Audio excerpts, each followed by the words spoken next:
Di daratan luas, di gurun Gobi yang tak berpenghuni, ada sebuah sosok yang telah berdiri entah berapa tahun lamanya.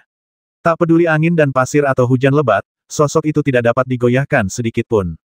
Ia telah berdiri di sana seperti lempengan batu yang tidak akan pernah jatuh. Ini adalah seorang lelaki tua yang tidak bernapas sama sekali dan tampak seperti mayat. Matanya tertutup rapat dan wajahnya ditutupi retakan kering. Tampaknya jika dia disentuh, seluruh tubuhnya akan berubah menjadi abu. Tiba-tiba, lelaki tua itu membuka matanya, melihat ke arah istana dan Seng di kejauhan, dan tersenyum lega. Waktunya telah tiba, dan inilah saatnya bagiku untuk pergi. Orang tua itu adalah Suan Yuanya. Dia mengandalkan sisa tenaganya yang terakhir untuk bertahan dengan gigih selama ratusan tahun, namun sisa tenaganya ini juga telah habis. Angin sepoi-sepoi bertiup, dan tubuh lelaki tua itu tiba-tiba berserakan, melayang di seluruh bumi seperti angin dan pasir. Mulai sekarang, tidak akan ada lagi Suan Yuanya di dunia. Guru bela diri pertama dalam sejarah umat manusia telah meninggal. Ketika Suan Yuanya benar-benar menghilang, Mo Souhei yang duduk tinggi di langit sepertinya merasakan sesuatu. Suan Yuanya, kau akhirnya kehabisan napas terakhirmu. Sayang sekali kau selalu ingin melawanku. Kalau tidak, dengan kemampuanmu, kau bisa hidup 100.000 tahun lagi tanpa masalah. Mo Souhei berkata sambil melihat ke arah istana dan Seng. Saat berikutnya, ketika Mo Souhei hendak melakukan gerakan yang tidak biasa, dia melihat sebuah sosok menghalangi jalannya. Meskipun senior Suan Yuan telah tiada, aku, Fang Qingye, masih di sini. Aku akan mewarisi wasiat senior Suan Yuan. Apapun yang ingin kau lakukan, Mo Souhei, kau harus melewatiku terlebih dahulu. Jubah hijau berdesir, dan orang yang datang memiliki suara yang jelas. Itu adalah Fang Qingye.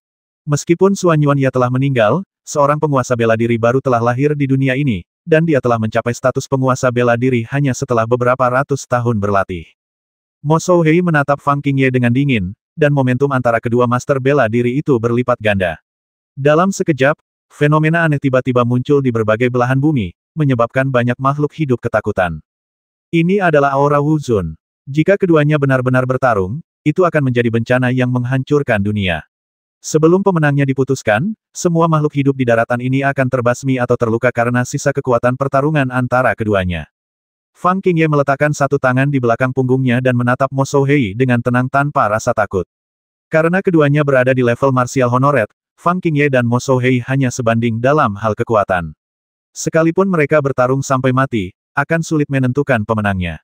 Tetapi pada saat ini, Mo Souhei pasti tidak akan dan tidak bersedia bertarung dengan Fang Qingye kecuali benar-benar diperlukan.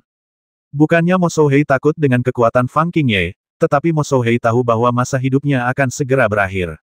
Setiap kali dia bertindak, dia akan menguras vitalitasnya yang akan membuat rentang hidupnya yang sudah terbatas menjadi semakin pendek.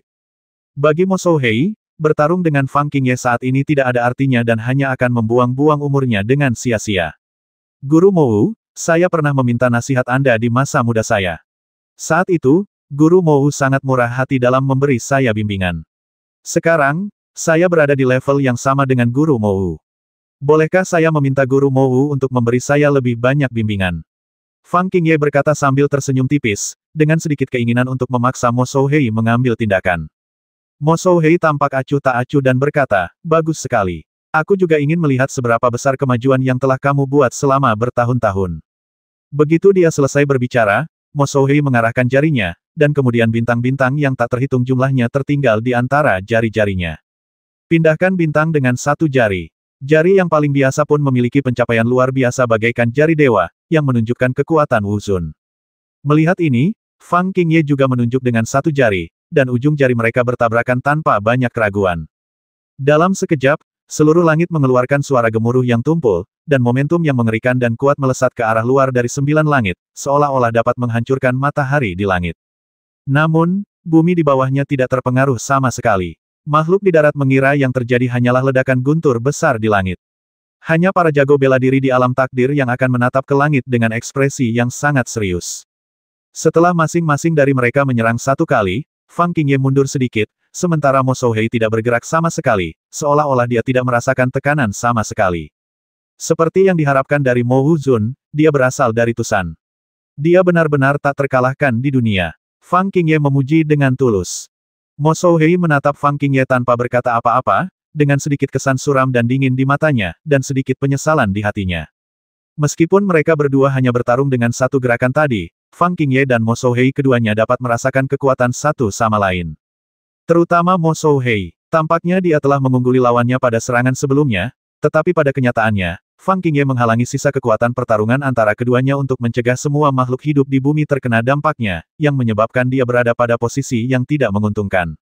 Jika Fang Qingye mengabaikan semua makhluk di bumi, maka mereka berdua pasti akan berimbang dalam serangan ini, dan tak satu pun dari mereka akan memperoleh keuntungan apapun.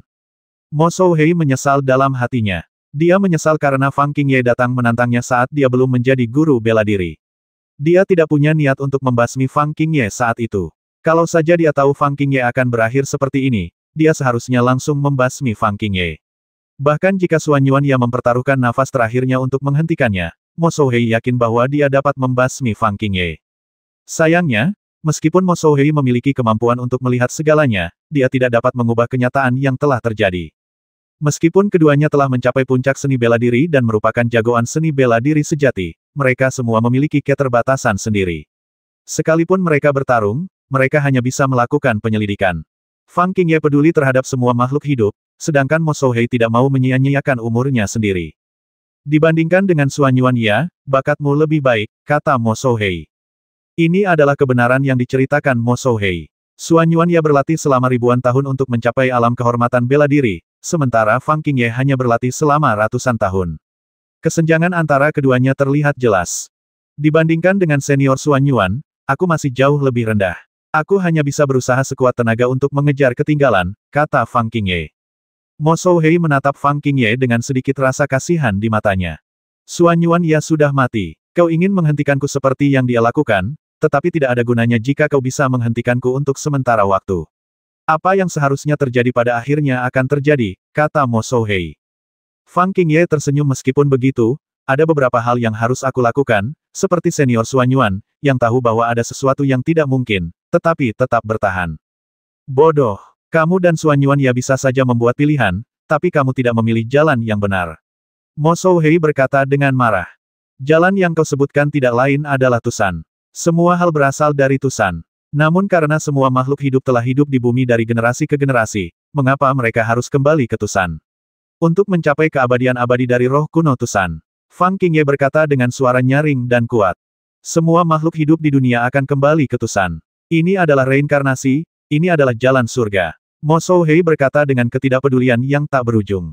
Apakah kamu Fang Lin? Kamu datang dari masa depan. Kepala istana tua menatap Fang Lin dengan tak percaya. Bahkan orang kuat seperti dia terkejut dengan kata-kata Fang Lin. Mereka benar-benar di luar imajinasinya. Fang Lin berlutut di tanah, menundukkan kepalanya dan berkata banyak hal telah terjadi. Murid ini memang Fang Lin, dan dia datang lebih dari 100.000 tahun kemudian. Setelah keterkejutan awal, kepala istana tua itu akhirnya tenang. Dia masih menatap Fang Lin dengan mata ragu dan bertanya, bagaimana kamu membuktikan dirimu? Tuan istana tua, harap perhatikan baik-baik. Fang Lin berdiri dan melakukan 7 teknik alkimia tercanggih dari istana dan Seng satu persatu. Ada 7 metode alkimia di 7 keajaiban dunia. Kecuali kepala istana tua dan tetua agung, tidak ada seorang pun di seluruh istana dan Seng yang mampu sepenuhnya menguasai metode alkimia 7 keajaiban.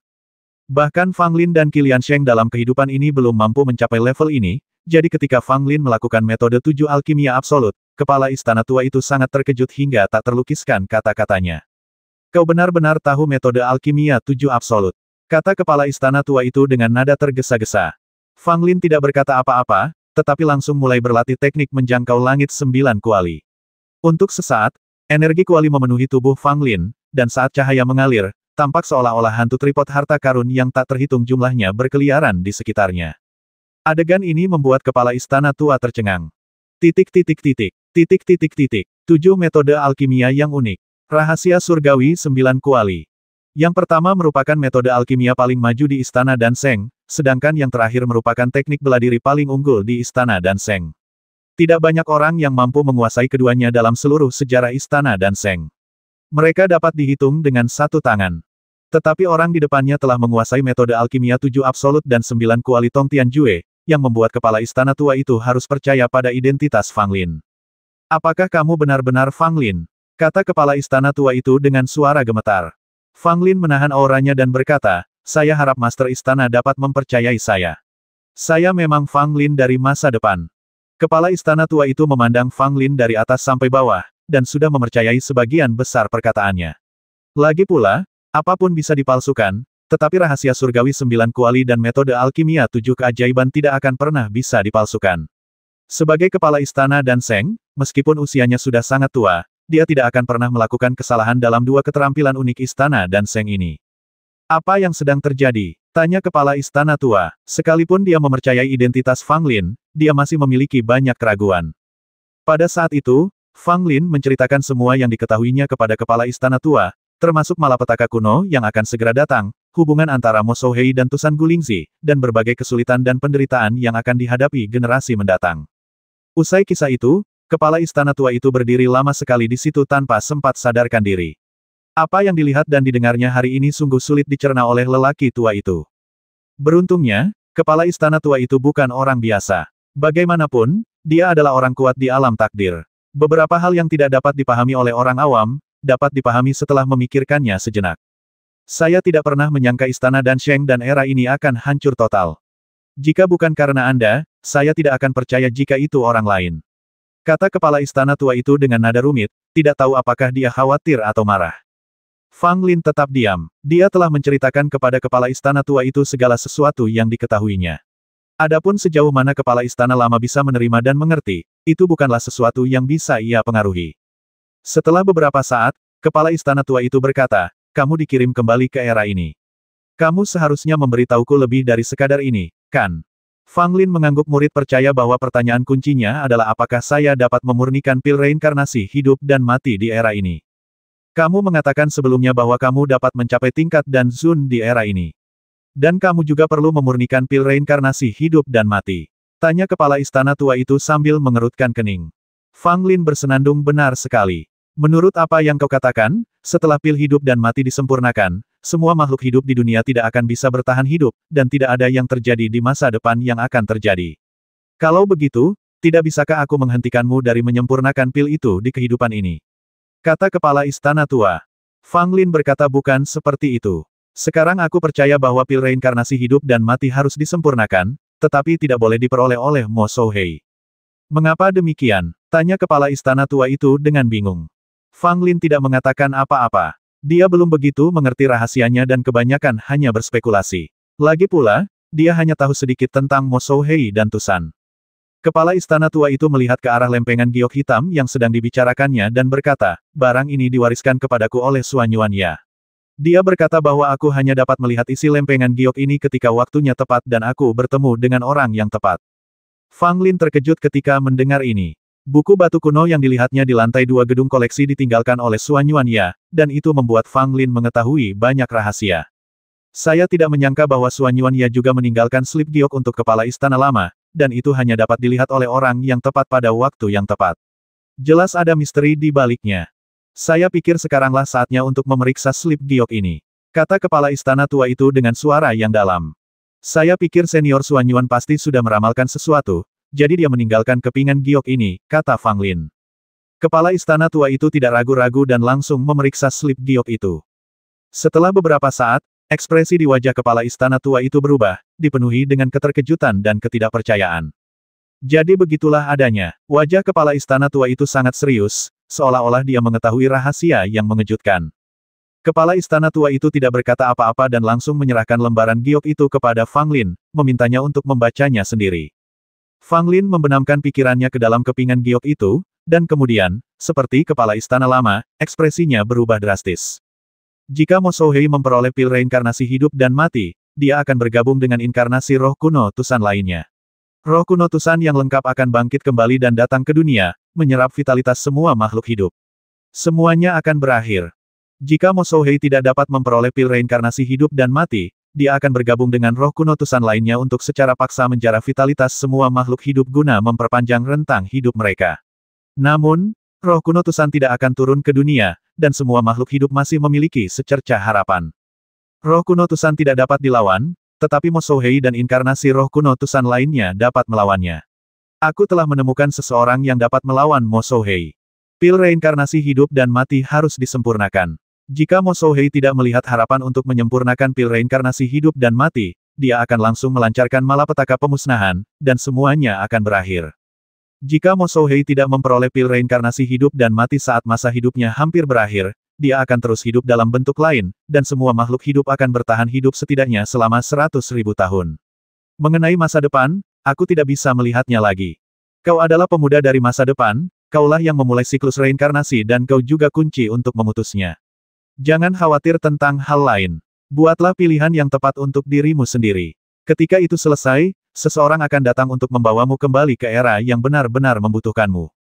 Demi semua makhluk hidup, aku, Suanyuan Ya, bertarung melawan roh kuno Tusan, bertarung melawan orang suci Ibel generasi pertama, dan bertarung melawan Mo Souhei.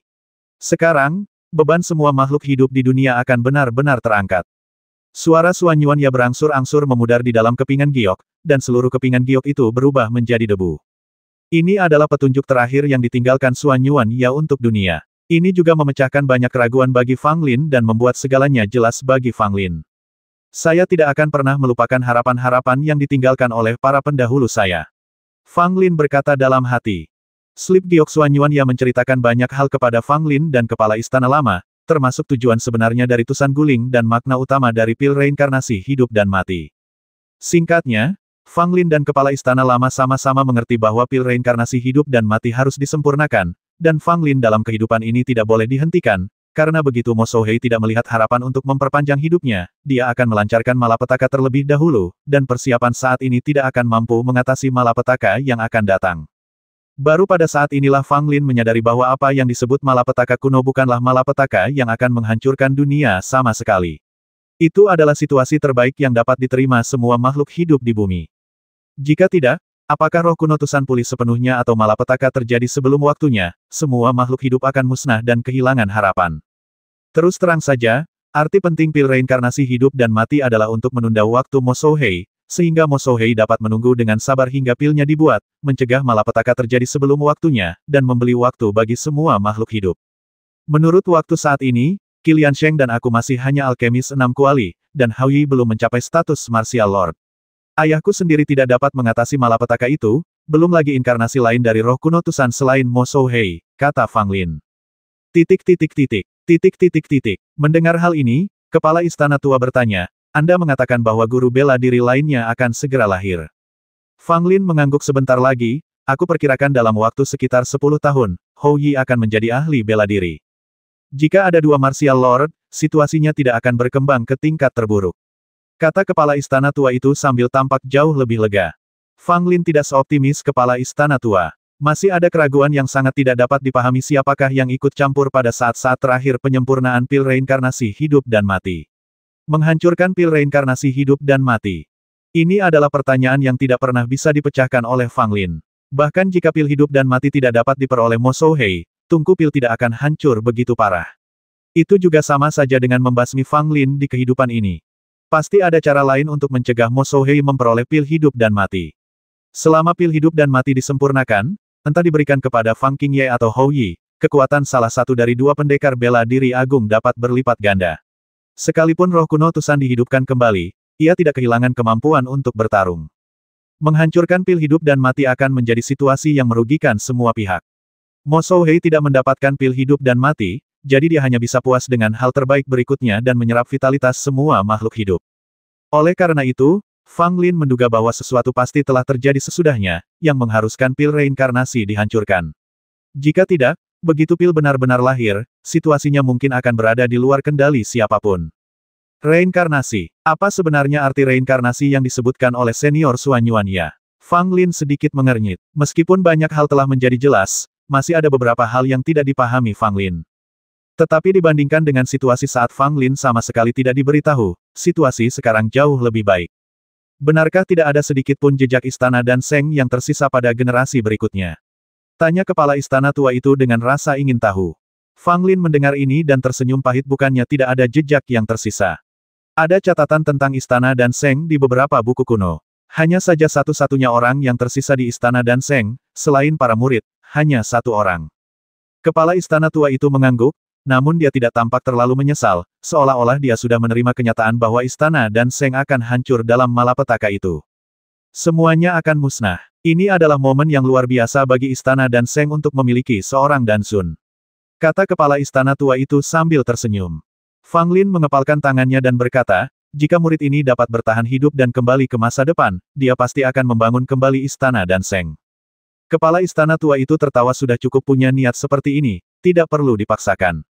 Setelah mengatakan itu, Fang Lin sudah membuat keputusan di dalam hatinya.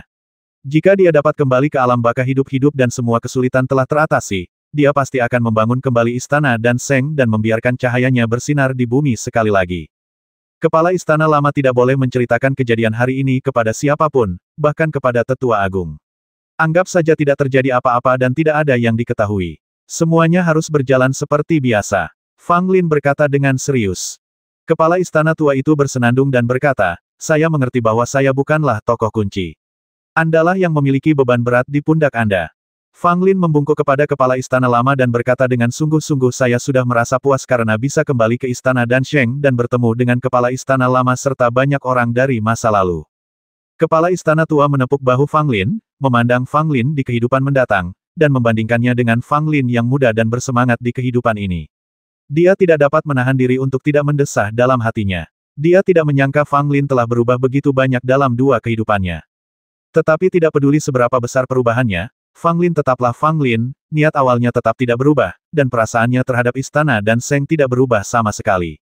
Sekarang semuanya sudah jelas, kamu tidak perlu tinggal di sini lagi, kata kepala istana tua. Fang Lin mendengar ini dan menggelengkan kepalanya, lebih baik aku tinggal di sini. Aku tidak bisa membiarkan orang lain di istana Dansheng melihatku. Lagi pula, di sini sepi. Aku bisa berlatih lebih baik dan mencoba meningkatkan kultivasiku sebelum semuanya dimulai.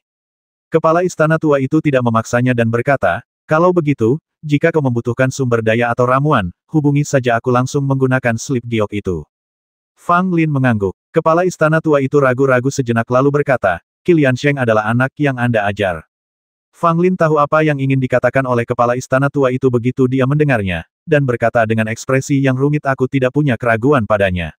Menurutku, dia tidak lebih buruk dariku dalam kehidupan ini. Hanya saja orang yang menjadi master alkimia pada akhirnya adalah aku dalam kehidupan ini, bukan dia. Aku juga tidak tahu. Sayang sekali. Alangkah hebatnya jika kalian berdua bisa menjadi Dansun. Kepala istana tua itu menggelengkan kepalanya. Fang Lin tetap diam, tetapi bukankah dia memikirkan hal yang sama dalam hatinya? Lagi pula, Qilian Sheng diajari oleh saya. Jika saya dan Qilian Sheng dapat mencapai Dansun dalam kehidupan ini, itu akan menjadi hasil yang paling sempurna. Sayangnya, Fang Lin tidak bisa mencampuri apa yang sudah diputuskan. Qilian Sheng memiliki takdirnya sendiri. Simpan saja batu giok itu. Aku pergi dulu. Kepala istana lama menyerahkan selembar giok pesan kepada Fang Lin dan kemudian meninggalkan jurang.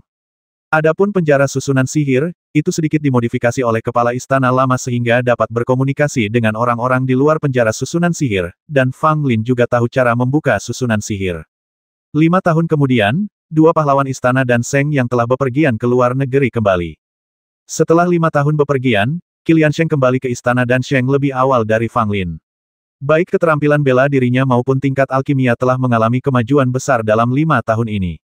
Namun, dibandingkan dengan penampilannya yang sedikit tidak dewasa 5 tahun lalu, Qilian Sheng, yang kembali dari perjalanannya, telah menjadi sangat tenang dan memberikan kesan kepada orang-orang sebagai seorang pria berkarakter hebat.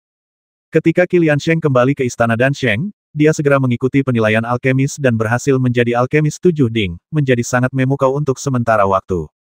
Anda harus tahu bahwa saat ini Qilian Sheng baru berusia awal 30-an, tetapi ia telah mencapai tingkat alkemis 7 Ding. Ini hampir merupakan rekor promosi tercepat dalam sejarah istana Dansheng. Banyak tetua di istana Dansheng percaya bahwa Qilian Sheng akan mampu memasuki jajaran alkemis 9 Ding dalam waktu 100 tahun dan menjadi salah satu alkemis terbaik di era ini. Ketika Fang Lin kembali, dia juga mengikuti penilaian alkemis seperti Qilian Sheng, dan dipromosikan menjadi alkemis 7 Ding dengan lancar. Terlebih lagi, Fang Lin saat ini beberapa tahun lebih muda dari Qilian Sheng, dan dikenal sebagai murid paling berbakat dan paling cepat dipromosikan dalam sejarah istana Danseng. Beberapa orang awalnya mengira bahwa setelah perjalanan ini, kesenjangan antara Fang Lin dan Qilian Sheng mungkin melebar, tetapi sulit untuk menilai siapa yang lebih kuat. Tetapi kini mereka berdua kembali hampir satu demi satu, dan keduanya menjadi alkemis 7 Ding. Jelas, setelah 5 tahun perjalanan, keduanya telah membuat kemajuan besar, dan tidak ada kesenjangan di antara mereka, dan mereka masih berimbang. Tetapi tidak ada yang tahu seberapa besar perkembangan keduanya saat bepergian ke luar negeri, dan apakah mereka memiliki kekuatan terpendam yang belum terungkap. Setidaknya banyak orang cerdas di istana Dansheng dapat melihat bahwa Fang Lin dan Qilian Sheng keduanya tampak tenang saat mengikuti penilaian alkemis 7 kuali. Mungkin mereka memang memiliki kekuatan tersembunyi. Tentu saja, tidak peduli apakah keduanya menyembunyikan bakat mereka atau tidak, itu adalah hal yang baik untuk istana Dansheng. Bagaimanapun, mereka berdua adalah murid istana Dansheng. Semakin menonjol mereka, semakin megah istana Dansheng di masa depan. Setelah tenggelam ke dalam jurang, Qilian Sheng datang ke sini lagi dan melihat Fang Lin yang masih terkurung di penjara lingkaran sihir. Guru, murid sudah kembali. Qilian Sheng berkata dengan hormat. Fang Lin membuka matanya dan menatap Qilian Sheng.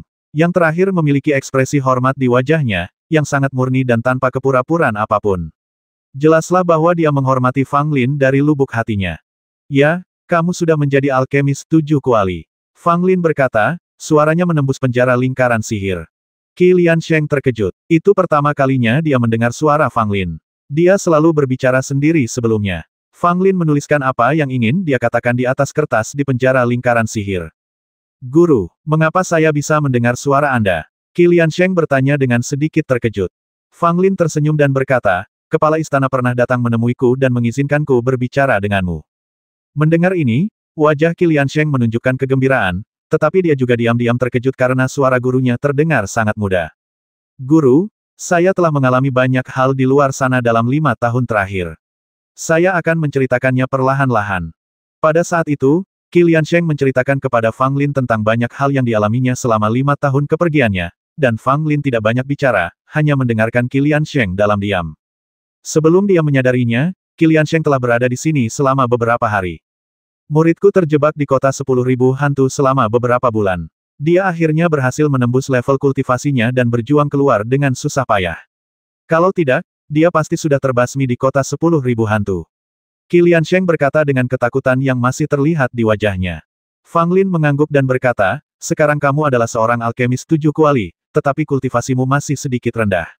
Capailah alam abadi sesegera mungkin. Qilian Sheng bergumam murid juga punya ide ini, tetapi bakat bela diri murid itu sedikit kurang. Tingkat kultivasi saat ini sebagian besar dilengkapi dengan ramuan. Jika Anda ingin menembus keabadian, saya khawatir itu tidak akan mudah. Fang Lin tersenyum dan berkata, tidaklah memalukan untuk mengisi ulang ramuan itu, selama itu dapat meningkatkan kultivasi saya sendiri. Bagaimanapun, alkemis seperti kita secara alami harus fokus pada jalan alkimia. Guru, apa yang Anda katakan benar sekali. Qilian Sheng berdiri dari tanah. Ngomong-ngomong, pernahkah kau berpikir untuk berkompetisi dengan Fang Lin? Fang Lin tiba-tiba bertanya. Mendengar ini, Qilian Sheng tertegun sejenak, lalu menggelengkan kepalanya dengan getir. Kenapa, kamu tidak ingin bersaing dengannya? Fang Lin mengerutkan kening. Qilian Sheng menghela napas. Aku tahu batas kemampuanku sendiri. Meskipun aku disebut pahlawan kembar oleh semua orang di istana Dansheng, aku tahu bahwa aku masih kalah dengan Fang Lin. Apakah kamu masih berpikir kamu lebih lemah dari Fang Lin? Fang Lin tampak tidak senang, berpikir bahwa Qilian Sheng tidak cukup percaya diri. Qilian Sheng menggelengkan kepalanya. Bukannya aku tidak percaya diri, tapi aku mengenal diriku sendiri dengan baik dan aku tahu perbedaan sebenarnya antara Fang Lin dan aku.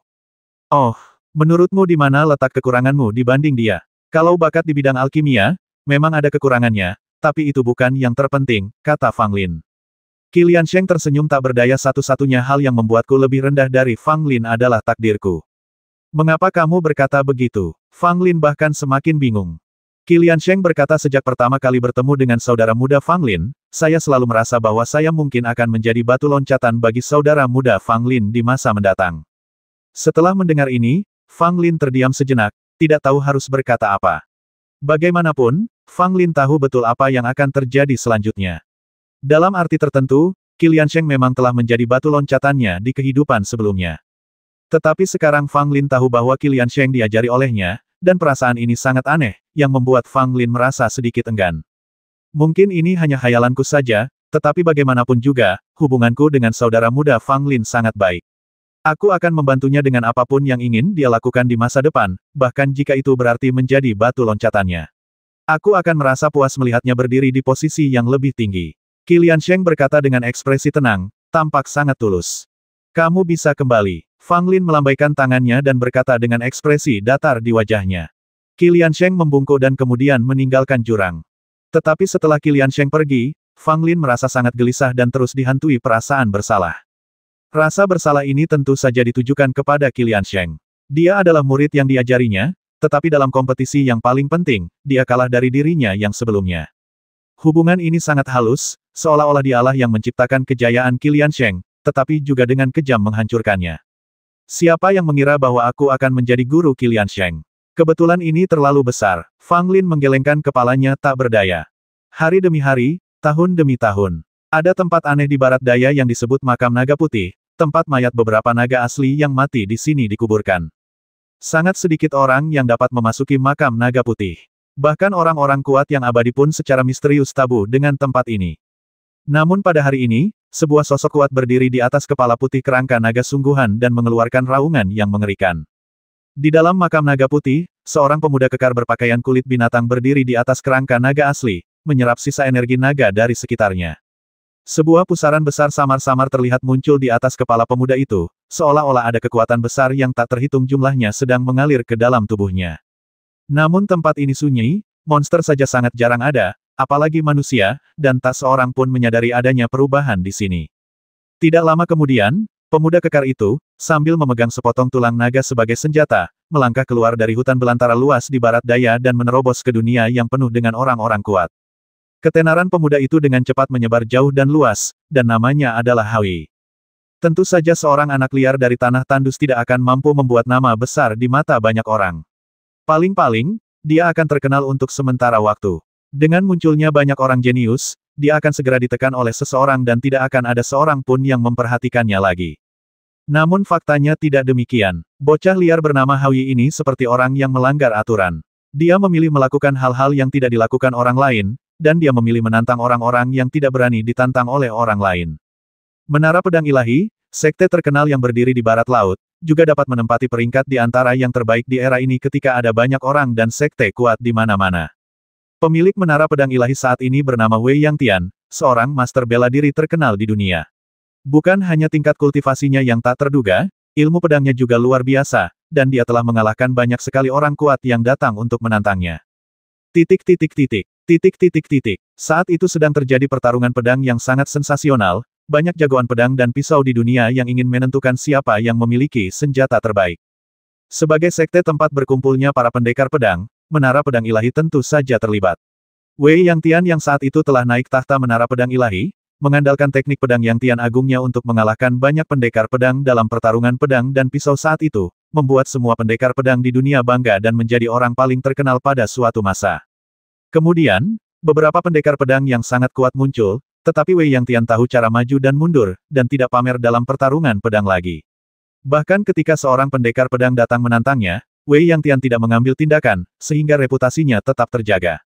Wei Yangtian sangat jelas bahwa seiring meningkatnya pertarungan pedang, dia tidak akan mampu mengalahkan semua pendekar pedang di dunia dengan kekuatannya sendiri, dan bahwa pada akhirnya pasti akan ada pendekar pedang yang lebih kuat darinya. Maka setelah ia menjadi terkenal, ia tidak lagi ikut serta dalam pertarungan pedang, yang juga merupakan sarana mempertahankan diri. Tentu saja, cara mempertahankan diri ini juga akan dikritik, tetapi tidak memengaruhi reputasi Wei Yangtian sebagai ahli ilmu pedang. Menara Pedang Ilahi menjadi semakin makmur, dan karena keberadaan Wei Yangtian, seluruh Menara Pedang Ilahi menjadi makmur. Dari sekte kelas 2, akhirnya menjadi sekte kelas 1 dalam 100 tahun terakhir. Meskipun Menara Pedang Ilahi hanya sebuah menara, ia menempati beberapa puncak gunung. Cakupan sekte ini sangat luas, dan jumlah pengikutnya pun besar. Selain murid-murid yang direkrut dari seluruh tempat, ada juga banyak pendekar pedang muda yang datang ke sini untuk bergabung dengan Menara Pedang Ilahi karena reputasinya. Pada hari ini, seorang pemuda jangkung mengenakan kulit binatang keluar dari Menara Sendao, memegang tongkat tulang putih besar di tangannya. Dia berjalan cepat dan sangat mencolok. Wei Yangtian, aku, Hui, di sini untuk menantangmu. Beranikah kau keluar dan melawanku? Pemuda berkulit binatang itu berteriak keras sambil berdiri di luar Menara Pedang Ilahi. Dia meletakkan tongkat tulang besar di tangannya ke tanah dengan ekspresi percaya diri di wajahnya, seolah-olah dia telah memastikan kemenangan. Dari mana datangnya bocah liar ini? Keluar dari sini sekarang juga. Menara Pedang Ilahi bukanlah tempat di mana kau bisa bertindak liar. Para murid penjaga gunung melihat bahwa bocah liar ini benar-benar memanggil nama Master Sekte Wei dan bahkan membanggakan bahwa ia akan menantang Wei Yangtian. Bagaimana ini bisa ditoleransi? Tentu saja mereka harus segera mengusirnya agar tidak mengganggu pemimpin sekte. Hou Yi, sepertinya aku pernah mendengar nama ini di suatu tempat sebelumnya. Sekarang aku ingat, sepertinya dialah yang menantang sekte Linglong beberapa waktu lalu. Konon katanya Master Sekte Linglong pernah menghajarnya habis-habisan, tapi aku tidak menyangka dia akan datang ke sini. Anak liar ini hanya bahan tertawaan. Dia menantang master terkenal di mana-mana, tetapi dia tidak pernah menang. Aku tidak tahu apa yang ada dalam pikirannya. Dia cukup tangguh dan telah menantang beberapa master terkenal tanpa terbasmi. Jika aku jadi dia, aku akan menamparkan bocah liar ini sampai mati dan menyelamatkan diriku dari masalah. Para murid yang menjaga gunung membicarakannya dan menertawakan Hou Yi. Mereka menganggap dia terlalu sombong dan tidak tahu malu. Dia jelas tidak punya banyak kekuatan, tetapi dia masih ingin menantang para master, dan dia dipukuli habis-habisan setiap saat. Hal macam apa ini? Hanya orang dengan masalah mental yang akan melakukan ini. Menghadapi ejekan dan sarkasme, Hou Yi tampak meremehkan. Dia bahkan tidak melihat ke arah murid-murid yang menjaga gunung itu. Dia terus berteriak dan mengancam akan menantang Wei Yangtian. Keluar, berisik sekali. Akhirnya salah satu murid tidak tahan lagi dan melangkah maju untuk mengusir Hou Yi dengan ekspresi tidak bersahabat di wajahnya. Hou Yi terkekeh, mengayunkan tongkat tulang besarnya dan memukul kepala murid penjaga gunung yang berjalan ke arahnya. Dengan suara keras, lelaki itu pun pingsan karena terhantam tongkat itu. Dia berdiri di sana cukup lama sebelum dia menutupi kepalanya dan berteriak. Jelaslah dia terkena pukulan yang keras. Pengadilan kematian. Berani. Tangkap dia. Tindakan ini segera membuat marah para murid yang menjaga gunung. Mereka semua mengelilinginya, menghunus pedang dan menyerang Hou Yi. Ekspresi wajah Hou Yi tampak meremehkan, tongkat tulang besar di tangannya melayang ke atas dan ke bawah, melakukannya dengan sangat halus hingga menjatuhkan murid-murid menara pedang ilahi yang ada di dekatnya satu persatu, dan tidak ada seorang pun yang dapat mendekatinya. Setelah beberapa saat, semua murid menara pedang ilahi tergeletak di tanah, berteriak kesakitan. Beberapa dari mereka dipatahkan lengannya oleh Hou Yi, sementara yang lainnya diremukkan kakinya. Bagaimanapun, luka-luka mereka serius. Hou Yi sendiri juga tidak dalam kondisi yang baik, dengan beberapa luka pisau di tubuhnya, tetapi itu semua hanyalah luka daging, dan luka-luka itu sembuh dengan kecepatan yang terlihat oleh mata terbuka. Wei Yangtian, tidakkah kau berani keluar dan melawanku? Hou Yi melangkah dengan angkuh memasuki menara pedang ilahi, sambil terus berteriak. Dasar orang gila yang berani. Beraninya kau masuk ke menara pedang ilahiku. Kau mencari kematian. Teriakan keras terdengar, kemudian datanglah seorang laki-laki yang entah dari mana, menghunjam dahi Hou Yi dengan sebilah pisau tajam dan kuat. Orang-orang yang mengambil tindakan tentu saja bukan Wei Yangtian, tetapi beberapa murid yang diterima langsung oleh Wei Yangtian. Mereka telah mempelajari ilmu pedang sejati Wei Yangtian dan dianggap sebagai guru terbaik di antara semua murid menara pedang ilahi. Hou Yi menghadapi pisau mematikan ini tanpa panik. Dia mengayunkan tongkat tulangnya yang besar untuk menghantam bilah pedang itu. Dengan bunyi dentang, Hou Yi melangkah mundur, namun ia berhasil menangkis serangan pedang dahsyat dari pria itu. Lumayan, terima pukulan dari kakek. Hou Yi meraung, tampak sangat bersemangat, dan bertarung dengan pendatang baru itu. Setelah beberapa saat, pendekar pedang muda yang merupakan murid ketiga Wei Yangtian dikalahkan. Dia terkena dua tongkat Hou Yi dan mundur sambil muntah darah. Hahaha, di menara Sendao yang begitu besar, apakah tidak ada satu orang pun yang bisa bertarung? Di mana Wei Yangtian? Aku sudah berurusan dengan muridmu, dan sebagai guru mereka, mengapa kau tidak keluar dan melawanku? Hou Yi berkacak pinggang, tampak sombong, dan terus berteriak agar Wei Yangtian keluar dan melawannya. Banyak murid menara pedang ilahi yang marah dan ingin menyerang bersama, tetapi suara Wei Yangtian akhirnya muncul. Mau bertarung denganku? Kamu belum memenuhi syarat, Wei Yangtian berkata dengan dingin. Pada saat yang sama, sesosok tubuh berjalan keluar dari antara banyak murid menara pedang ilahi dan berdiri di depan Hou Yi. Kakak, semua orang berseru, semua dengan ekspresi gembira di wajah mereka. Lelaki itu berpakaian putih, memegang pedang emas di tangannya, berwajah dingin dan aura yang mantap dan kuat, sudah memiliki sikap seperti ahli bela diri. Orang ini adalah murid tertua menara pedang ilahi dan juga murid Wei Yangtian yang paling bangga.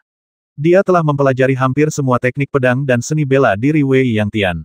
Di seluruh menara pedang ilahi, kecuali Wei Yangtian dan beberapa tetua, kekuatan orang ini adalah yang paling menakjubkan. Di mata banyak pengikut menara pedang ilahi, orang yang akan mewarisi posisi pemimpin sekte di masa depan pastilah kakak senior tertua ini. Aku di sini untuk melawanmu, tidak perlu berteriak. Pria berpakaian putih itu berjalan mendekati Hou Yi sambil memegang pisau di tangan dan berkata dengan suara dingin. Hou Yi menatap lelaki itu dari atas sampai bawah, lalu melengkungkan bibirnya sedikit. Kau tidak terlihat begitu baik, biarkan tuanmu datang, aku tidak suka berkelahi dengan anak muda yang tidak dikenal. Titik titik titik, titik titik titik. Begitu kata-kata itu diucapkan, pria berpakaian putih itu menjadi marah. Pisau emas di tangannya mendesing dan bergerak bagaikan kilatan guntur, begitu cepatnya sehingga orang tidak dapat bereaksi dengan mata mereka. Hou Yi melihatnya dengan jelas dan melangkah mundur untuk menghindari pedang tajam itu, tetapi langkah mundur ini juga berarti dia kehilangan inisiatif. Lelaki berpakaian putih itu sangat kejam dengan ilmu pedangnya, dan setelah mendapatkan inisiatif, ia melancarkan serangan ganas ke arah Hou Yi, membuat Hou Yi hampir tidak punya ruang untuk melawan dan ia hanya bisa mencoba yang terbaik untuk melawan. Situasi ini tentu saja menarik sorak-sorai dari semua pengikut Menara Pedang Ilahi, yang merasa bahwa kakak tertua pasti akan mampu mengalahkan bocah liar yang sangat sombong ini. Meskipun Hou Yi berada pada posisi yang kurang menguntungkan, dia tidak menunjukkan tanda-tanda kekalahan. Matanya yang licik menatap pisau emas di tangan pria berpakaian putih itu, seolah ingin melihat celah dalam ilmu pedang pria itu. Pria berpakaian putih itu juga bukan orang biasa. Ilmu pedangnya sangat canggih dan terampil. Dia tidak memberi Hou Yi kesempatan apapun untuk mengambil keuntungan dan sepenuhnya menekan Hou Yi. Namun ketika semua orang mengira si lelaki berbaju putih dapat menang dengan mudah, Hou Yi tiba-tiba mengerahkan tenaganya dan mematahkan kekuatan pedang si lelaki berbaju putih yang dahsyat. Serangan pria berpakaian putih itu terhenti, dan situasi yang luar biasa ini tidak dapat dipertahankan lagi. Hou Yi memanfaatkan kesempatan itu untuk melakukan serangan balik bertubi-tubi, memakai tongkat tulang besarnya untuk menghantam keras kepala lelaki berpakaian putih itu tanpa gerakan apapun. Serangan brutal semacam ini membuat pria berbaju putih yang biasa menangkal jurus lawan menjadi sedikit risih. Alisnya berangsur-angsur mengernyit, mengira serangan bocah liar ini benar-benar tidak teanisir dan dia hanya mengandalkan kekuatannya yang besar. Namun, pria berpakaian putih itu benar-benar tidak dapat menahan kekuatan Hou Yi. Setelah menangkis beberapa tongkat Hou Yi secara berturut-turut, lengan kanan yang memegang pisau terasa sedikit mati rasa. Sungguh kekuatan yang dahsyat. Tidak heran jika saudara muda ketiga dikalahkan. Lelaki berbaju putih itu diam-diam terkejut dan mulai mengerti mengapa adik mudanya dikalahkan oleh bocah liar ini. Hou Yi berteriak keras, melompat, dan mengayunkan tongkat tulang besar dengan kedua tangan ke arah pria berpakaian putih. Bodoh! Pria berpakaian putih itu mencibir. Alih-alih mencoba menahan serangan Hou Yi, dia mengayunkan pisau emas di tangannya dan menebas langsung ke pinggang dan perut Hou Yi. Laki-laki berbaju putih itu berpikir jernih, jika ia menerima hantaman tongkat itu, paling-paling ia akan terluka, tetapi hantaman pedangnya ini pasti akan merenggut nyawa anak liar itu dengan memotongnya menjadi dua bagian. Tanpa diduga, seekor naga sungguhan tiba-tiba muncul di bawah kaki Hou Yi, dan dia menunggangi naga itu ke langit, terbang langsung ke langit ke-9. Apa? Adegan ini membuat semua murid gedung pedang ilahi tercengang. Bayangan naga asli di bawah kaki mereka tampak begitu hidup, seolah-olah itu adalah naga purba sungguhan yang hidup kembali. Lelaki berpakaian putih itu tertegun sejenak, lalu dia pun terbang ke udara, tidak ingin memberi Hou Yi terlalu banyak kesempatan. Terlebih lagi, mereka berada di Menara Pedang Ilahi, diawasi oleh begitu banyak rekan murid. Jika dia tidak dapat menang dengan cepat, citranya di benak setiap orang akan sangat terpengaruh. Hou Yi menginjak bayangan naga dan melihat pria berpakaian putih menyerang dengan pisau. Dia tidak menggunakan tongkat tulang putih, tetapi mengepalkan tangan kanannya dan meninju langsung ke arah pria berbaju putih. Lelaki berpakaian putih itu terkejut oleh pukulan itu, tetapi dia juga mencibir pada saat yang sama. Dia ingin mengandalkan tubuh daging dan darahnya untuk bertarung melawan pedang emasnya. Ini sama saja dengan mencari kematian. Saat berikutnya, tinju dan pisau emas bertabrakan, dan sebuah kejadian yang tidak diharapkan oleh siapapun pun terjadi. Pisau emas di tangan pria berpakaian putih itu langsung patah, dan tinju Hou Yi mendarat tepat di dada pria berpakaian putih itu tanpa terluka sama sekali, membuatnya terjatuh ke tanah. Darah mengucur deras dan jelaslah dia mendapat pukulan keras. Hou Yi tertawa keras dan menginjak bayangan naga dan langsung menuju ke kedalaman Menara Pedang Ilahi. Hasilnya, dia bertemu dengan cahaya pedang agung yang melintasi langit. Kekuatannya benar-benar berada pada level yang berbeda dari pria berpakaian putih dan jauh lebih kuat. Ekspresi Hou Yi tetap tidak berubah, dia tidak menghindar atau menghindar, dan langsung bertabrakan dengan cahaya bilah pedang yang menyerang. Hou Yi tiba-tiba berlumuran darah dan terluka parah. Dia kesakitan sekali, sampai-sampai dia hampir pingsan. Namun Hou Yi tetap memaksakan diri untuk mengendalikan bayangan naga itu, dan tanpa menghiraukan cahaya pedang yang menyerang dari belakang, dia pun bergegas keluar dari Menara Pedang Ilahi. Wei Yang Tian, aku akan kembali menantangmu setelah lukaku sembuh. Suara Hou Yi datang, dengan keras kepala, dan menghilang dari pandangan banyak murid Menara Pedang Ilahi. Banyak murid Menara Pedang Ilahi tidak dapat bereaksi. Bocah liar ini datang dan membuat keributan, lalu pergi begitu saja. Apa ini? Namun, kekuatan yang ditunjukkan Hou Yi juga mengejutkan. Murid tertua Menara Pedang Ilahi sebenarnya dikalahkan oleh pria ini, dan pada akhirnya Wei Yangtian lah yang mengambil tindakan untuk mengusirnya. Kekuatan seperti itu sudah cukup untuk dibanggakan. Setidaknya di masa lalu, sebagian besar dari mereka yang datang untuk menantangnya ditangani oleh murid-murid Wei Yangtian, dan hanya sedikit orang yang dapat memaksa Wei Yangtian untuk mengambil tindakan secara pribadi.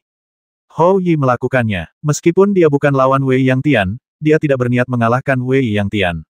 Bagaimanapun, dia adalah salah satu master paling terkenal di dunia. Tidak peduli seberapa cepat Hou Yi maju, dia tidak dapat mengalahkan Wei Yangtian. Dengan luka di sekujur tubuhnya, Hou Yi melarikan diri ke aliran sungai pegunungan, di mana luka-lukanya pulih dengan cepat dan kekuatannya juga meningkat. Meskipun Hou Yi dikalahkan berulang kali, kekuatannya meningkat pesat di tengah kegagalan yang terus-menerus, terutama tubuh fisiknya yang telah mencapai tingkat yang mengerikan dan mengerikan. Dalam pertempuran yang terus-menerus itulah makhluk fisik terkuat di dunia muncul. Di aliran sungai pegunungan yang dalam, Hou Yi telah pulih dari luka-lukanya dan sedang membuat api untuk memanggang paha monster tak dikenal. Bau daging yang agak menyengat memenuhi udara, tetapi Hou Yi tidak peduli sama sekali.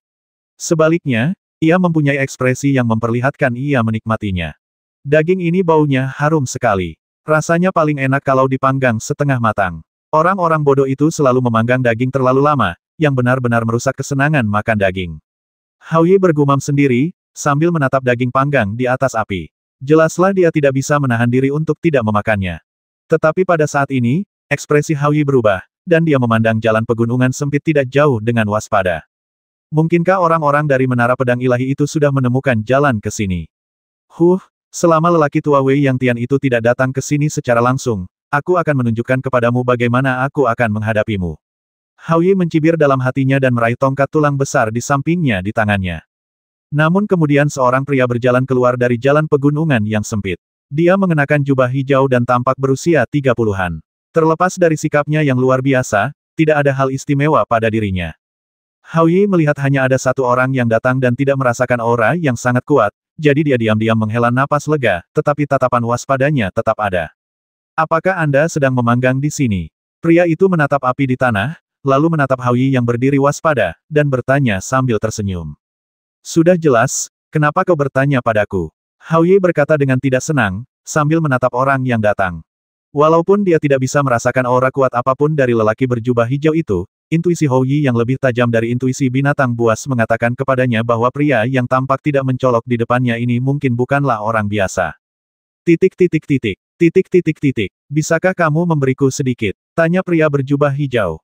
Hou Yi menggelengkan kepalanya dengan tegas. Tidak, aku bahkan tidak punya cukup makanan, bagaimana aku bisa membaginya denganmu? Lelaki berjubah hijau itu tampak tak berdaya, lalu berkata sambil tersenyum kecut, baiklah, aku tidak akan membagi dagingmu, tapi kau bisa beristirahat saja di sini, kan? Hou Yi tidak tahu apa yang dilakukan orang ini, tetapi dia merasa bahwa dia bukan orang jahat, jadi dia tidak mengatakan apapun.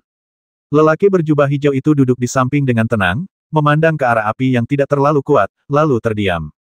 Hou Yi juga terdiam. Dia mengambil daging mentah itu dan mulai mencabik-cabiknya. Dia makan dengan cara yang heroik dan tak terkendali.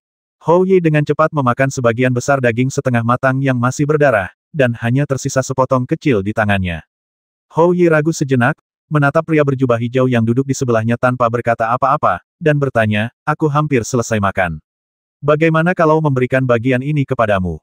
Lelaki berjubah hijau itu melirik ke arah daging panggang yang setengah matang, lalu melengkungkan bibirnya sedikit, dan menolak dengan sopan.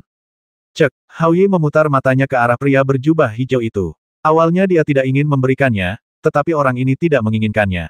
Jadi apa? Lagi pula, dia belum kenyang.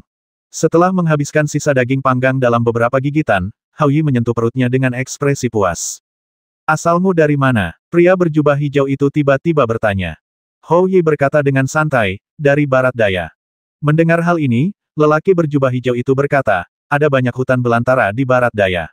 Apakah kamu berasal dari hutan belantara? Ya. Apa salahnya datang dari Great Wilderness?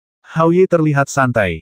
Pria berjubah hijau itu berkata, tidak ada, hanya saja tempat ini jarang penduduknya, dan hanya sedikit orang dari Great Wilderness yang datang ke sini.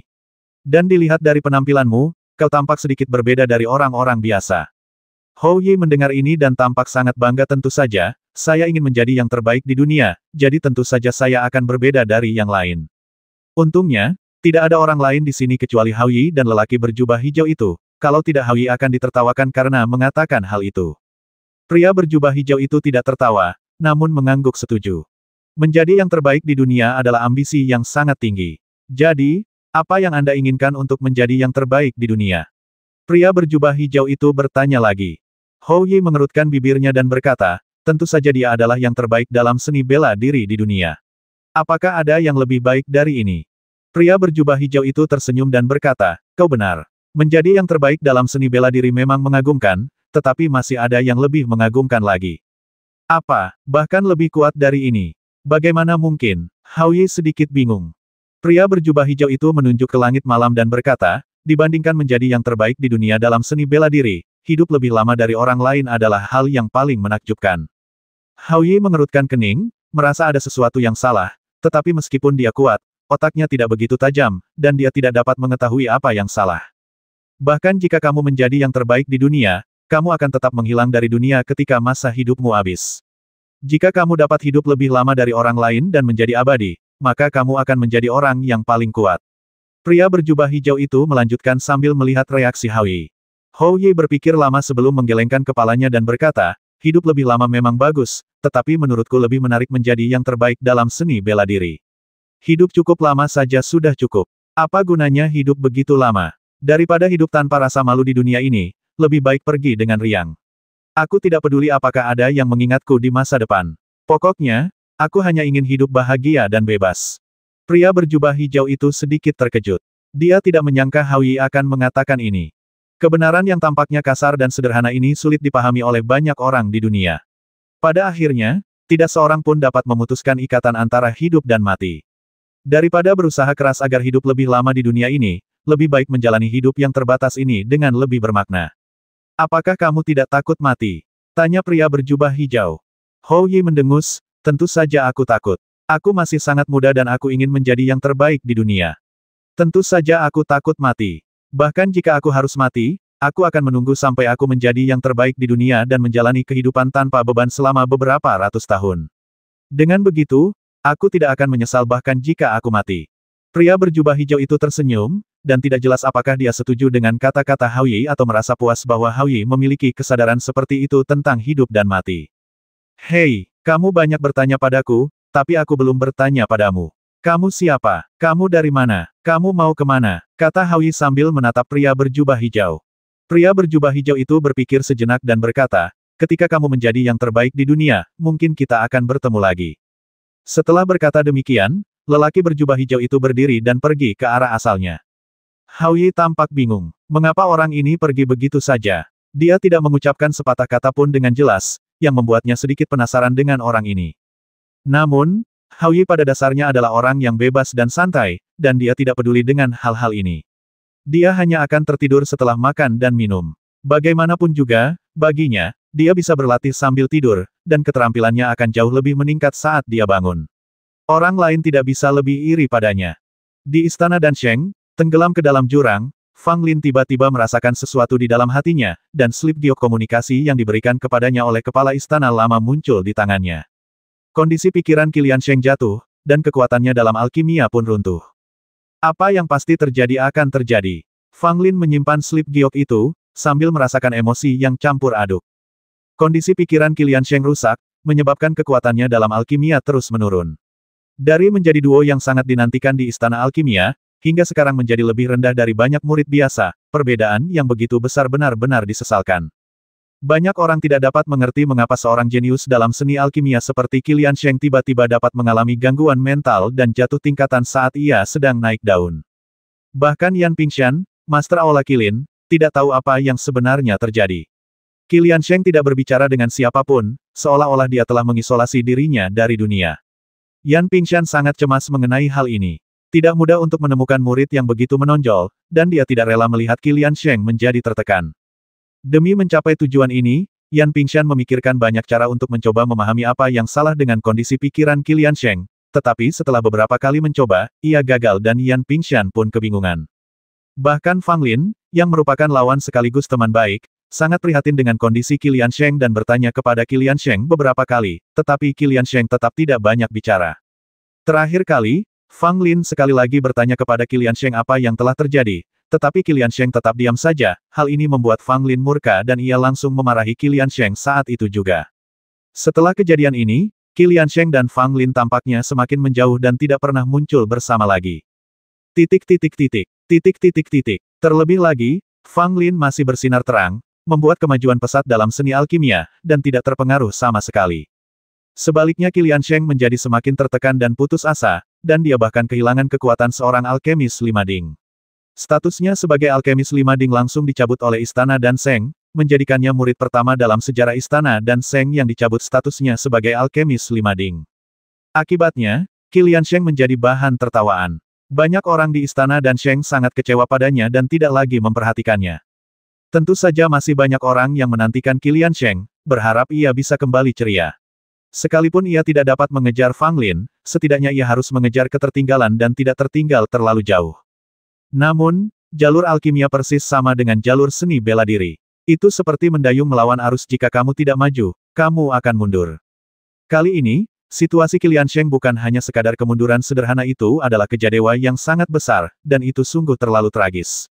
Apakah kamu bersedia terus seperti ini? Di aula, Yan Pingshan menatap Qilian Sheng dengan ekspresi muram, dan benar-benar marah padanya karena tidak melawan. Qilian Sheng menundukkan kepalanya, tanpa ekspresi di wajahnya, bahkan dengan sedikit kesan acuh tak acuh dan riang, seolah-olah dia tidak menyadari wajah Yan Pingshan yang muram seperti dasar panci. Maaf telah mengecewakan kepala istana. Saya merasa bersalah. Qilian Sheng mengatakan ini. Dia tidak tahu berapa kali dia telah mengatakan ini. Yan Pingshan sebenarnya ingin membanting meja dan membentak Qilian Sheng, tetapi setelah memikirkannya, ia menahan diri. Dia lebih mengagumi Qilian Sheng daripada kecewa terhadapnya. Jika kau terus seperti ini, kau akan hancur. Istana Dan Seng bukanlah tempat yang subur. Jika kau jatuh terlalu jauh, kau mungkin akan kehilangan perlindungan Istana Dan Seng pada akhirnya. Saat itu, bahkan aku tidak akan bisa berkata banyak, kau mengerti. Yan Pingshan berkata tanpa daya. Qilian Sheng mengangguk dan bersenandung dengan nada netral. Bagaimana mungkin dia tidak tahu peraturan Istana Dan Seng? Lagi pula, dia telah berada di Istana Dan Seng selama beberapa tahun dan tahu bahwa ini adalah tempat untuk orang-orang kuat. Dia begitu cemerlang sebelumnya, sehingga dia dikenal sebagai salah satu dari 2 pahlawan Istana Dan Seng, setara dengan Fang Lin dan menarik perhatian semua orang. Namun begitu Anda jatuh dari ketinggian itu, semua kejayaan akan hilang. Tidak ada seorang pun yang akan bersimpati dengan pemborosan, dan perhatian semua orang hanya akan terfokus pada yang kuat. Jika suatu hari Qilian Sheng diusir dari Istana Dan Seng, orang-orang hanya akan diam-diam menyesalkan hal itu, dan tidak akan mengingat lagi keberadaan orang seperti Qilian Sheng. Inilah kenyataannya, dan beginilah seharusnya nasib kaum lemah. Melihat reaksi keras kepala Qilian Sheng, Yan Pingshan merasa semakin kecewa. Dia tahu bahwa orang ini tidak akan berubah apapun yang dia katakan, jadi dia hanya bisa melambaikan tangannya dengan kesal. Murid, saya permisi dulu. Setelah Qilian Sheng membungkuk, dia berjalan keluar dari aula. Setiap orang yang melihatnya sepanjang jalan memandang Qilian Sheng dengan mata aneh. Meskipun tidak ada seorang pun yang melontarkan komentar sarkastis atau mengejeknya, Qilian Sheng tidaklah bodoh dan dapat merasakan ada tatapan mengejek dari beberapa orang. Namun, Qilian Sheng tidak mempedulikan ini. Meskipun kondisi pikirannya rusak dan alam alkimianya runtuh, hatinya sangat tenang, persis seperti danau yang membeku. Tak peduli angin menderu, ia tetap tenang tanpa riak apapun. Setelah kembali ke kediamannya, Qilian Sheng tidak melakukan apapun lagi. Dia hanya berdiri diam di depan tungku alkimia, menatapnya dalam diam, dan tidak seorang pun tahu apa yang sedang dipikirkannya dalam hatinya. Ada sedikit debu di tungku alkimia, dan tidak ada bau tanaman obat di sini. Jelaslah bahwa Qilian Sheng tidak membuka tungku untuk membuat pil selama beberapa waktu. Ini adalah hal yang sangat tidak normal bagi seorang alkemis, terutama seseorang dari Istana Dan Seng. Namun Qilian Sheng memang sudah lama tidak membuat pil. Bukannya dia tidak mau membuat pil, tetapi setiap kali dia ingin membuat pil, dia akan merasakan penolakan dan perlawanan dari lubuk hatinya. Adapun mengapa ini terjadi, Qilian Sheng sendiri mengerti bahwa memang ada sesuatu yang salah dengan keadaan pikirannya, dan kunci permasalahannya terkait dengan percakapan sebelumnya dengan Fang Lin di jurang. Jika aku bersedia menjadi batu loncatan dan mengakui bahwa aku tidak sebaik Fang Lin, apakah kondisi pikiranku akan terpengaruh seserius itu? Qilian Sheng membelai tungku alkimia dengan sedikit kepahitan di wajahnya. Dia tidak ingin berdiam diri seperti ini, tetapi keadaan pikirannya merupakan sesuatu yang sulit diatasi kecuali dia pulih sepenuhnya. Terlebih lagi, Qi Liansheng sudah lama tidak pergi ke Abyss, dan dia tidak ingin mengecewakan tuannya. Mungkin sudah waktunya untuk pergi. Qi Liansheng berpikir dalam hati, dan setelah ragu-ragu untuk waktu yang lama, dia memutuskan untuk pergi ke Abyss. Ketika dia tiba di Abyss of Sin dan melihat sosok di penjara ajaib, Qi Liansheng merasa bersalah.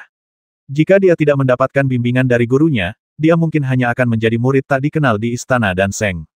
Bagaimana dia bisa memiliki kesempatan menjadi jenius teratas di Istana Danseng? Dapat dikatakan bahwa dermawan terbesar yang membuatku bisa menonjol di antara begitu banyak murid adalah guruku, yang namanya masih belum kuketahui. Sayang sekali aku tidak mampu memenuhi harapanku dan sekarang aku telah jatuh dari kemuliaan. Saya hampir terlalu malu untuk melihatnya. Saya tahu situasi Anda saat ini. Apakah Anda datang menemui saya untuk mencari solusi? Fang Lin bertanya langsung. Qi Liansheng mengangguk. Saya harap guru dapat memberi saya beberapa petunjuk. Saya tidak bisa membantu Anda dengan apapun. Hanya Anda yang bisa melihat kondisi pikiran Anda, kata Fang Lin. Qi Liansheng duduk di tanah, menatap Fang Lin di lingkaran sihir, dan bertanya, Tuan, saya masih belum tahu nama Anda. Fang Lin berkata, kamu tidak perlu tahu, dan aku belum menerimamu sebagai muridku, jadi aku bukan gurumu. Meskipun guru belum benar-benar menerimamu sebagai muridnya, aku tetap menganggapmu sebagai mentorku. Apapun yang guru katakan, itu tidak akan berubah, kata Qi Liansheng. Fang Lin mendesah pelan, jika kamu tidak dapat mengatasi rintangan di hatimu, kamu akan terus tertekan seperti ini sampai kamu tidak memiliki kesempatan untuk menjadi pendeta Tao. Qi Liansheng terdiam. Kakeknya adalah seorang alkemis di Istana Danseng, dan dia sendiri tidak memiliki bakat dalam seni bela diri. Dia tidak akan mencapai apapun dengan memaksakan diri berlatih bela diri. Mengenai alkimia, meskipun bakatnya tidak terlalu menonjol, setidaknya itu dapat diterima. Selama dia bekerja keras, dia akan mempunyai kesempatan untuk membuat namanya terkenal di bidang alkimia. Jika Qi Liansheng diminta meninggalkan jalan alkimia, dia pasti tidak akan bersedia menerimanya. Jika ia meninggalkan jalan alkimia, semua usahanya di masa lalu akan sia-sia, dan tahun-tahun masa depannya ditakdirkan biasa-biasa saja. Qi Liansheng tidak dapat menerima keadaan biasa-biasa saja seperti ini. Ia tidak menghendaki hidupnya spektakuler, tetapi paling tidak harus bernilai dan berarti, bukan menjadi orang yang hanya menjalani hidup bermalas-malasan dan menunggu ajal menjemput. Saya telah melihat banyak orang jenius dalam bidang alkimia. Beberapa dari mereka menjadi terkenal di usia muda dan memiliki perjalanan yang sangat mulus. Mereka dapat digambarkan sebagai anak-anak takdir. Namun setelah mengalami kegagalan, mereka tidak pernah pulih dan tidak pernah bangkit lagi. Fang Lin berkata, dan Qi Liansheng mendengarkan dengan saksama di luar penjara lingkaran sihir. Saya juga pernah melihat orang-orang yang mengalami perjalanan yang sulit. Mereka mengalami masa-masa sulit sejak mereka memulai perjalanan di bidang alkimia. Tidak ada yang optimis terhadap mereka, dan tidak ada yang memperhatikan mereka. Namun, ketika tidak ada yang memperhatikan mereka, tanpa mereka sadari mereka telah berjalan di depan orang lain. Seorang jenius adalah seseorang yang bakat dan kemampuannya lebih kuat daripada orang biasa. Tetapi menurut saya, kejeniusan semacam ini hanyalah bakat bawaan, dengan kelebihan bawaan yang tidak dimiliki orang lain, dan tidak dapat dianggap sebagai kejeniusan sejati. Hanya mereka yang mampu menjaga hati asli mereka tetap terang tanpa terjerumus dalam kesombongan, tidak terjerumus dalam kubangan kegagalan, dan mampu mengatasi kegagalan dan keberhasilan dengan sukses, adalah orang-orang jenius sejati. Setelah mengatakan itu, Fang Lin menatap Qi Liansheng, yang juga menatap Fang Lin dengan linglung. Menurutmu, kamu termasuk golongan yang mana? Fang Lin bertanya. Qi Liansheng menggelengkan kepalanya, dia tidak tahu bagaimana menjawabnya. Kini dia persis seperti yang dikatakan Fang Lin, dia tiba-tiba terjebak dalam rawa dan tidak bisa melepaskan diri, menghadapi bahaya tenggelam ke dasar. Melihat Qi Liansheng tidak mengatakan apa-apa, Fang Lin melanjutkan, kamu bukan seorang jenius. Kamu tidak terlalu berbakat. Bahkan jika dibandingkan dengan kerja keras, ada terlalu banyak murid di Istana Alkimia yang bekerja lebih keras darimu. Bagaimana kamu bisa menjadi salah satu dari dua pahlawan Istana Alkimia? Bagaimana kamu bisa bersaing dengan Fang Lin, yang terlahir untuk jalan alkimia? Qi Liansheng mengerucutkan bibirnya, dan tinjunya terkepal tanpa dia sadari. Fang Lin tersentuh saat melihat reaksi Qi Liansheng, tetapi dia tidak berhenti bicara. Kamu bilang kamu tidak sebaik Fang Lin, dan kamu bersedia menjadi batu loncatannya. Tapi menurutku kamu tidak benar-benar berpikir begitu dalam hatimu. Kamu pikir kamu tidak lebih lemah dari Fang Lin. Kamu bahkan berpikir bahwa kamu dapat bersaing dengan Fang Lin, atau bahkan mengalahkan Fang Lin dan menjadi jenius nomor satu di Istana Danseng. Bagaikan gemuruh guntur, Kepala Qilian Sheng tiba-tiba berdengung dan seluruh tubuhnya seperti linglung. Karena kamu tidak mau dan karena kamu pikir kamu bisa melakukannya, mengapa kamu masih ingin merosot? Pergi dan bertarung, pergi dan berjuang, pergi dan lawan dia. Bahkan jika kamu ingin menjadi batu loncatan, kamu harus bertindak seperti batu loncatan. Kamu tidak layak menjadi batu loncatan Fang Lin saat ini. Paling-paling, kamu hanyalah batu kecil yang tidak mencolok dalam perjalanannya menuju puncak. Orang lain dapat mengangkat kaki mereka dan menendangmu ke samping. Apakah kamu bersedia menerimanya? Fang Lin berkata dengan marah, seolah-olah dia telah tercerahkan dan seolah-olah dia telah dipukul di kepala. Qilian Sheng tiba-tiba berdiri, tanpa berkata apa-apa, dan membungkuk dalam-dalam kepada Fang Lin. Murid Qilian Sheng telah hidup sesuai dengan kerja keras guru. Qilian Sheng pergi. Fang Lin duduk di penjara ajaib, menatap punggung Qilian Sheng saat dia pergi. Masih terasa familiar, namun sedikit aneh. Qilian Sheng menjadi berbeda. Fang Lin, Fang Lin, bukankah beruntungnya kamu memiliki lawan seperti itu? Fang Lin bergumam pelan, seakan-akan ia berbicara pada dirinya sendiri, atau seakan-akan ia berbicara pada Fang Lin di era ini. Lagi pula, entah Fang Lin di sini atau Fang Lin di era ini, pada akhirnya dia hanyalah satu orang. Hanya kebetulan saja bahwa dua orang dari masa yang berbeda datang pada era yang sama. Namun di era ini, Fang Lin bukanlah Fang Lin, dia adalah Lin Erdan, orang tidak penting di istana Danseng. Tidak seorang pun mengingatnya, dan apapun yang terjadi, tampaknya itu tidak ada hubungannya dengan dia. Tetapi banyak hal dalam ingatan Fang Lin sekarang tampaknya berkaitan erat dengan inkarnasinya, Lin Erdan. Hanya Fang Lin yang ada di sini yang bisa memahami misteri itu. Meskipun Fang Lin tidak pernah meninggalkan Sin King Abyss, Kepala Istana Lama akan segera memberitahu Fang Lin melalui kepingan giok komunikasi tentang apapun yang terjadi di dunia luar. Ketika Fang Lin mendengar bahwa nama Hou Yi menjadi semakin terkenal akhir-akhir ini, dia tahu bahwa semuanya bergerak ke arah yang diinginkan. Hou Yi adalah rencana cadangan terakhir yang ditinggalkan oleh Suan Yuanya, dan juga kartu truf yang paling kuat. Tanpa Hou Yi, tak ada yang dapat tercapai. Lagi pula, inkarnasi roh kuno Tusan yang diketahui sekarang termasuk, selain Mo Shou Hei, satu lagi adalah Santo Ibel generasi pertama. Meskipun Santo Ibel generasi pertama tidak pernah muncul, saya khawatir ketika malapetaka datang, Santo Ibel generasi pertama pasti akan muncul dan berpartisipasi di dalamnya.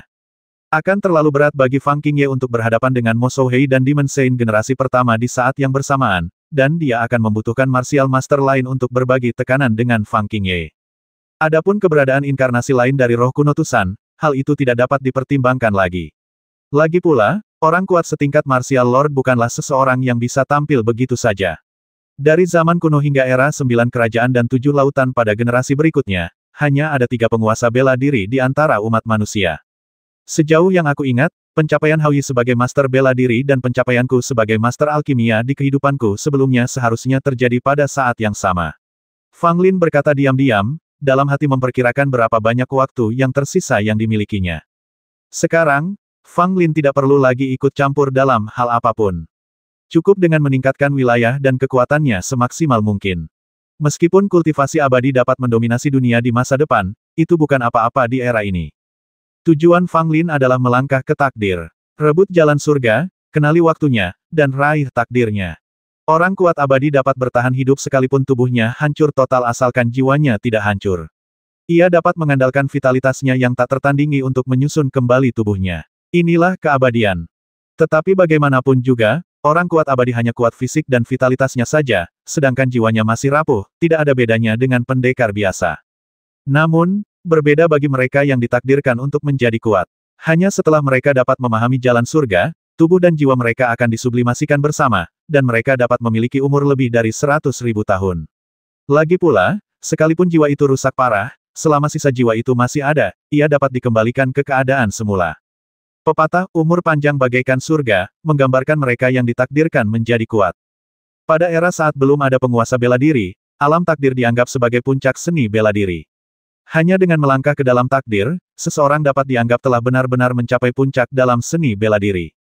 Pada akhir era 9 kerajaan dan 7 lautan, hanya ada beberapa orang kuat abadi, dan tidak ada seorang pun yang memiliki takdir. Tentu saja, kalaupun ada, mereka adalah tokoh-tokoh yang bertahan hidup dari zaman dahulu kala, bukan para penentu nasib yang lahir pada generasi berikutnya. Dapat dikatakan bahwa sejak runtuhnya zaman dahulu kala, tidak ada lagi penguasa takdir pada generasi berikutnya, dan keabadian sudah menjadi batasnya.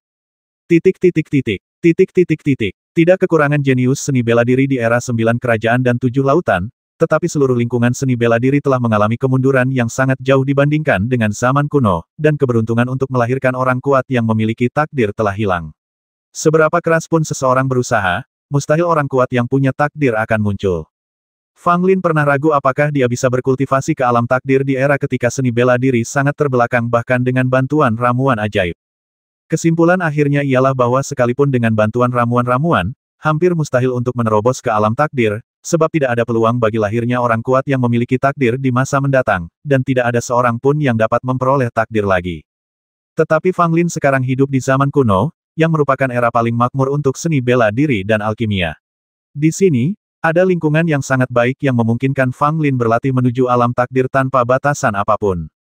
Kesempatan seperti ini untuk kembali ke masa lalu untuk berlatih sungguh sulit didapat. Jika Fang Lin tidak memanfaatkan kesempatan ini untuk memperbaiki wilayahnya, maka kesempatan ini akan terbuang sia-sia. Di kehidupanku sebelumnya, puncak kultivasiku hanya berada di level ke-8 takdir, dan aku bahkan belum mencapai puncak takdir. Mungkin saja aku bisa melampaui diriku sebelumnya di kehidupan ini, Fang Lin berkata dalam hati sambil berlatih.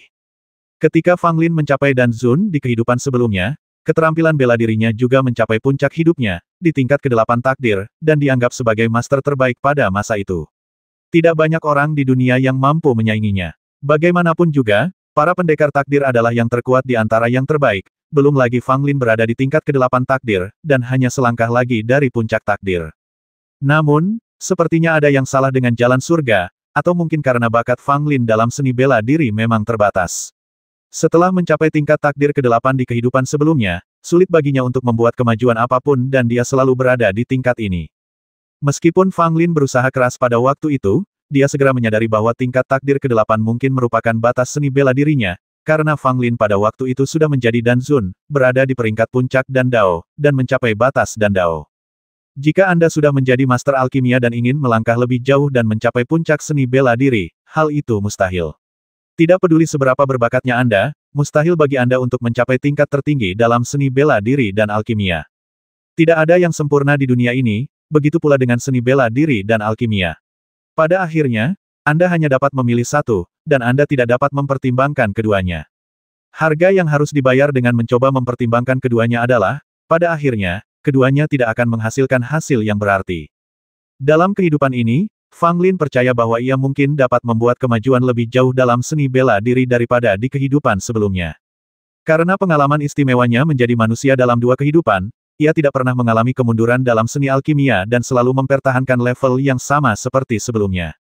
Dapat dikatakan bahwa ia dilahirkan untuk menjadi master alkimia dan tidak perlu lagi menghabiskan energi untuk seni alkimia. Dengan cara ini, Fang Lin dapat mengabdikan tenaga dan waktunya untuk seni bela diri dan menebus penyesalan di kehidupan sebelumnya. Dalam kehidupan ini, aku tidak jauh dari menyempurnakan pil reinkarnasi hidup dan mati, dan kurasa aku akan segera kembali ke akhirat. Fang Lin berpikir dalam hati, dan tak dapat menahan rasa khawatirnya terhadap situasi di akhirat. Fang Lin tidak ingin memikirkan seperti apa dunia masa depan sekarang, karena dia takut ketika dia kembali ke dunia masa depan, dia akan melihat kehancuran dan mayat di mana-mana. Ia takut segala sesuatu yang dikenalnya akan hilang, dan ia akan ditinggalkan sendirian. Kalau begitu, sekalipun Fang Lin bisa selamat, itu tidak akan ada artinya. Fang Lin tidak kekurangan sumber daya untuk berkultivasi. Kepala Istana Lama akan mengirimkannya pada Fang Lin setiap waktu, dan setiap kali dia mengirimkan banyak sekali, entah itu ramuan atau harta karun alam, dia bahkan mengirim Fang Lin 2 ramuan berharga yang disimpan Istana dan Sheng selama bertahun-tahun. Menurut Kepala Istana Lama, dengan fondasi Istana dan Sheng yang kuat, jangankan untuk mendukung satu Fang Lin sepertimu, bahkan jika ada 10 Fang Lin lagi, kita sepenuhnya mampu. Dalam situasi di mana ia memiliki semua yang diinginkannya, kemajuan Fang Lin dalam kultivasi memang tidak lambat. Setelah memasuki alam abadi, ia dengan cepat mencapai puncak alam abadi awal. Akan tetapi, saat ia mencoba menerobos ke tahap tengah keabadian, ia menemukan rintangan dan tidak berhasil. Kepala Istana Lama juga memeriksa kondisi Fang Lin, tetapi tidak menemukan masalah apapun. Akan tetapi, kultivasinya terhenti pada posisi yang canggung dan dia tidak pernah mampu memasuki tahap tengah keabadian. Fang Lin memikirkannya dan menyadari bahwa ini mungkin karena dia telah tinggal di jurang terlalu lama.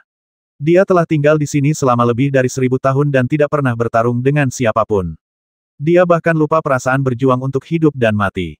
Mungkin, Hanya dengan mengalami lebih banyak pertempuran di antara yang kuat, Fang Lin dapat menemukan perasaan yang pernah dimilikinya dan kesempatan untuk menerobos. Dengan pemikiran ini, Fang Lin menceritakan rencananya kepada kepala istana tua. Yang terakhir juga setuju dan merasa bahwa Fang Lin memang harus meninggalkan istana Dansheng dan berjalan-jalan di luar. Lagi pula, Fang Lin tidak perlu lagi ikut campur dalam apapun yang terjadi di istana Dansheng. Apakah itu Qilian Sheng atau Fang Lin dalam kehidupan ini, mereka persis sama dengan ingatan Fang Lin di kehidupan sebelumnya, dan tidak akan ada yang salah. Terlebih lagi, kepala istana lama sudah mengetahui segalanya. Dengan bantuannya, Fang Lin tidak perlu khawatir tentang situasi di istana Dansheng. Qilian Sheng sekali lagi jatuh ke jurang, tetapi sekarang dia telah bangkit, setelah mengalami pasang surut dari puncak ke lembah dan kemudian mendaki dari lembah. Qilian Sheng tidak lagi sama seperti sebelumnya, dan sekali lagi menjadi satu-satunya orang di istana Dansheng yang dapat bersaing dengan Fang Lin. Qilian Sheng ingin mengucapkan terima kasih kepada gurunya. Jika bukan karena kata-katanya, Qilian Sheng tahu bahwa dia akan tetap diam. Tetapi ketika Qilian Sheng tiba di luar penjara ajaib, sosok yang dikenalnya telah hilang. Qilian Sheng tertegun, merasa sedikit bingung. 1820